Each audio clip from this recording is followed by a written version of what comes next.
Освен оборима презумпция за споделено родителство, сиреч при равни други условия, няма условия за оборването на тази презумпция, било домашно насилие, разбирателство между родителите или нещо друго, съда да може да разпределя времето сравнително по-равно, или както е в Гърция, предвидена една долна граница от 1/3 от времето на годишна база на детето, което пък психолози, които са се занимавали с това нещо, са установили, че е минимално необходимото време, за да може едно дете и един родител да имат нормална лична връзка. Но само наличието на оборима презумпция не е достатъчно. Необходимо ни е и намеса на съда, на държавата адекватна в лицето и на съда, и на социалните, които да се намесват тогава, когато родителите не се разбират. Аз за изчистване на проблематиката давам следния пример. Ако двамата родители, имам предвид нормални родители без домашно насилие, образовани, заможни, всичко останало, каквото им е необходимо, единият от тях съвсем обосновано иска да запише детето в спортното училище, а другият в музикалното. Детето е талантливо и за спорт, и за музика. И не могат да се разберат.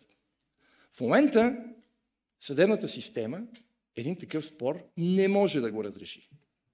Казвам ви, предвидено е в Семейния кодекс, член 123, алинея 2, че когато родителите не постигнат съгласие, трябва да проведат медиация или да се обърнат към районния съд. И съм много любопитен как при сегашната правна уредба съдът ще реши един такъв съвсем нормален, банален спор между родители. Не мога да разбера защо всички очакват, че като влеземе в съд, там се избиваме, караме се, обиждаме се и си говорим лоши неща. Време е да обърнем внимание на нормалните хора, които спорят за съвсем нормални неща. Защото е хубаво да се учи и спорт, хубаво е да се учи и музика. И дори съда да не знае как да го реши, държавата, в случая в лицето на съда, трябва да може да разреши този спор между родителите, дори да го разреши с жребие, сонче-бонче.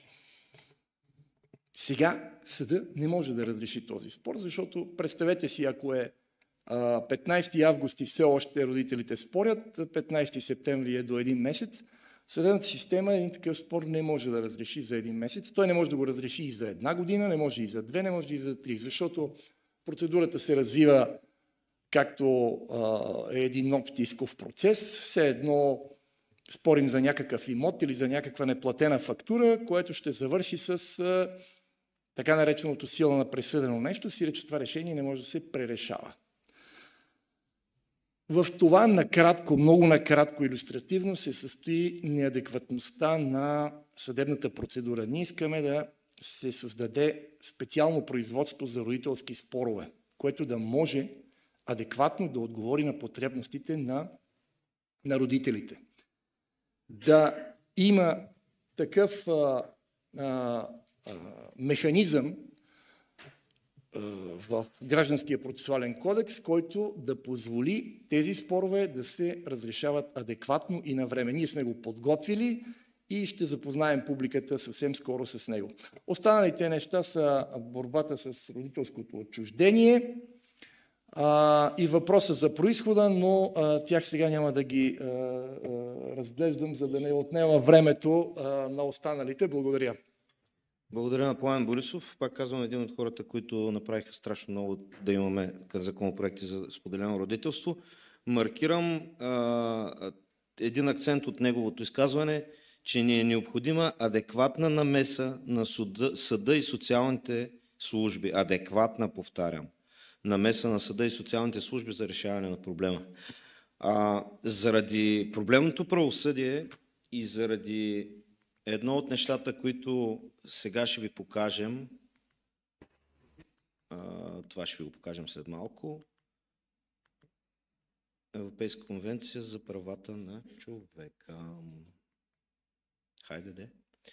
Така, заради проблемите с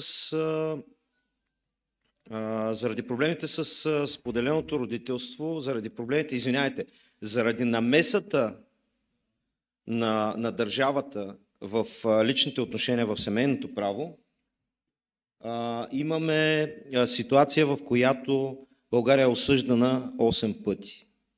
Заради намесата в правото на семейство на хората. Тоест, заради това, че съда е преценил, че трябва да прецака един от двамата родители, извинявайте за думичката, и за това ще ви говори Стилян, който написа едно писмо от Стилян, колко 50 и колко страници беше, или повече. Стилян Александров. Да, здравейте, Стилян Александров.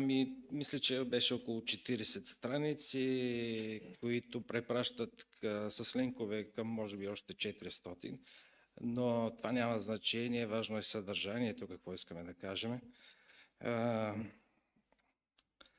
Това, което трябва да се каже, ясно и категорично, че България е осъдена 8 пъти до сега в Европейския съд по правата на човека за това, че всички институции по веригата, наречена защита правата на децата или запазване висшия интерес на децата, не работят.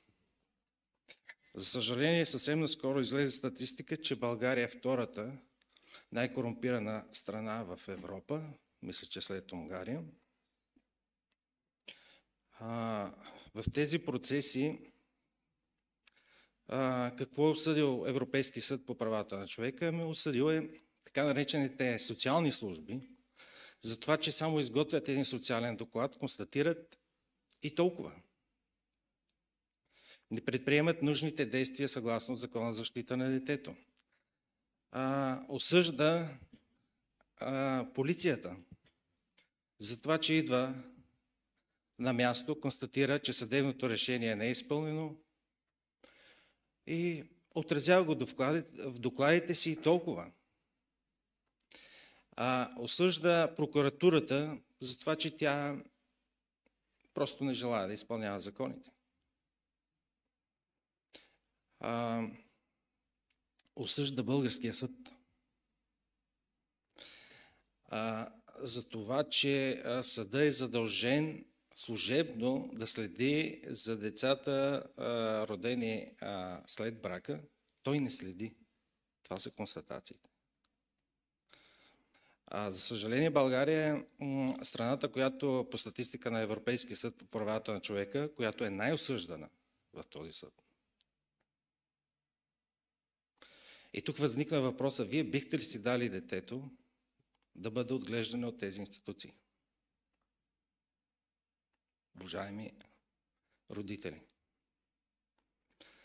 тези институции се гриждат в кавички за вашите деца, за това да не бъдат, както казва психологията, отвличани от другия родител. Защото тези отвличания, при които неотглеждащия родител не вижда детето си с години, има майки и така и бащи, носят тежки психически разстройства на децата. Това го има и на страницата на Държавна агенция за закрила на детето. До нощни напикавания, до гризение на ногтите и така нататък. Психологията е категорична. Нарушаване на семейната структура води до тежки психични разстройства. При което детето, след като порасне, свикнало на това насилие, както казва съдия Геновева Илиева от Варна в статията си "Институционално безсилие пред родителското отчуждение", то не е безсилие, то е беззаконие. Както казва тя, детето може да се превърне в психопат. След време, когато порасне да търси своите жертви, дали са мъже или жени, тази пресконференция не е за бащите. Тя не е против майките. Тя е за децата. За тяхното здраве. За тяхното бъдеще. И много често в пресата се казва разведените, бащите. Не, господа. Това е тема за здравето на децата ни. За съжаление, статистиката е, че повече от половината бракове в страната се разпадат. И тук вече става въпрос наистина за национална сигурност, за национално здраве.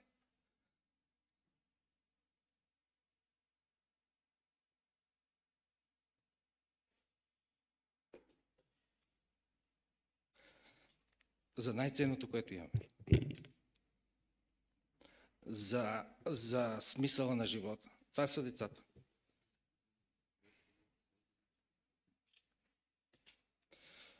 Победата в съдебните битки, както пише Държавна агенция за закрила на детето, това е първа победа. Нищо не сте спечелили. Просто сте унищожили детето си. Благодаря ви. Благодарим на Стилян, който като всички нас е емоционален. Понеже той засегна, както виждате, темата е толкова всеобхватна и толкова теми излизат. Стигнахме до това, че имаме съдебни абсурди, имаме победи в съдебни битки, които всъщност водят до страдания на всички страни и най-вече на децата. Имаме обаче едно правосъдие, което спазва някаква архивна, мухлясала схема от последно 1974, мисля, че беше последният закон, който определя липсата на равноправие между двата пола.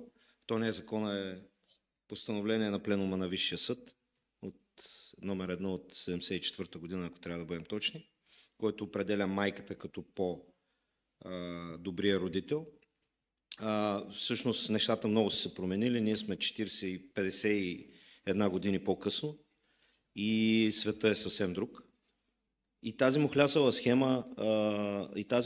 схема води много често до абсурдни съдебни решения, като това да бъдат ограничавани правата на детето. Сега Иво Дошев, който има дете, между другото също като мен, аз пропуснах да се представя Стефан Августинов, моят казус също е във Варна, дете, което е ограничено при срещите си с него само до при него 15 км, при мен е фиксирана община Варна. Иво, заповядай. Здравейте, Иво Дошев се казвам. Това, което наблюдаваме много често, не само от съда във Варна, а и от други съдилища в България, е прилагането на право, което е изкривено поради факта, че липсва пропорция и е изключително дискриминационно. Това, което аз мога да ви разкажа, е за един пример, който мой личен пример. И съм си направил труда да ви покажа една графика. Виждате ли тази червена точица? Това в момента е територията от света, която моето дете, което е почти на 4 години, може да види.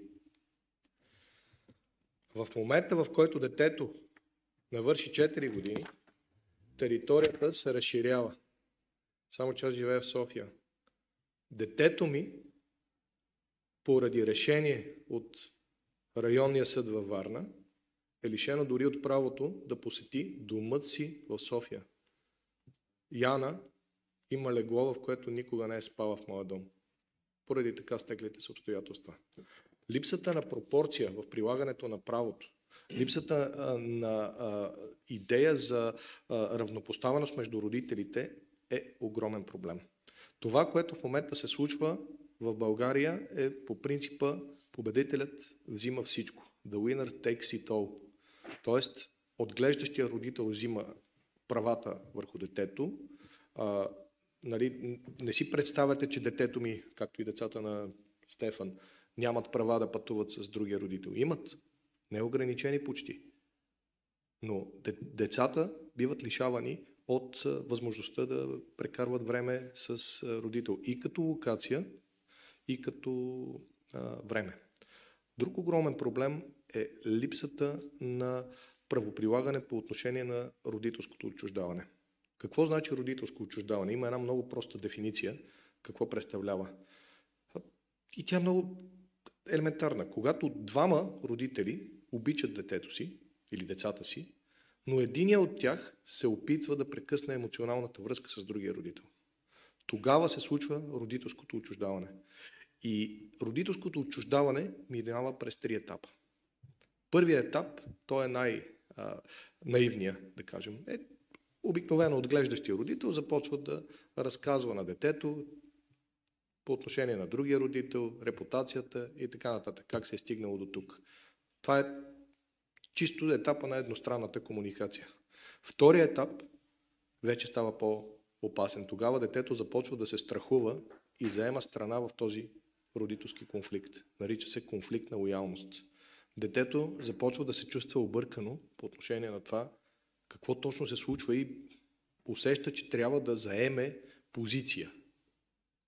И третия етап, вече той е най-тъжният, когато децата отказват контактите с неотглеждащия си родител, а отглеждащия родител ехидно гледа отстрани и се наслаждава на ситуацията.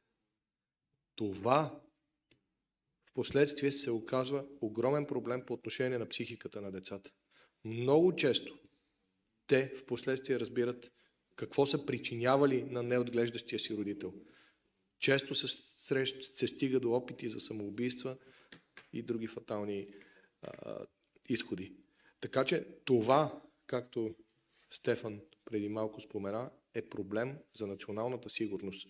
Имаме над 500 000 деца, български деца, наши деца, които са в тази рискова ситуация. И ако институциите, в това число Народното събрание, най-вече, не предприеме максимално бързо, адекватно действия, ние в момента сме заплашени пред демографска криза. Изключително голям проблем, защото тези деца в момента са малки, но те са следващите български граждани, които растат и ще се превърнат в хората, които ще управляват и ще движат тази държава. Ние не можем да си позволим нашите деца, здравето им, психиката им да бъде увредена, защото институциите не работят. Благодаря. Благодаря на Иво, и той е емоционален. Имаше един политик, който ми каза, когато търсихме съдействие, къде ви е улицата, къде са ви хората на улицата. Ники е тук от Варна, той ще протестира след малко пред Министерството на труда.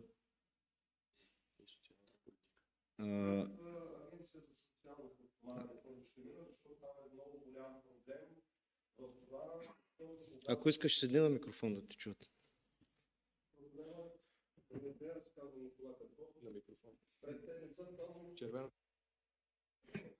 През седмица съм в град София по режим на лични отношения да идвам да се виждам детето, тъй като майката избяга на 9 септември. Ники от Варна.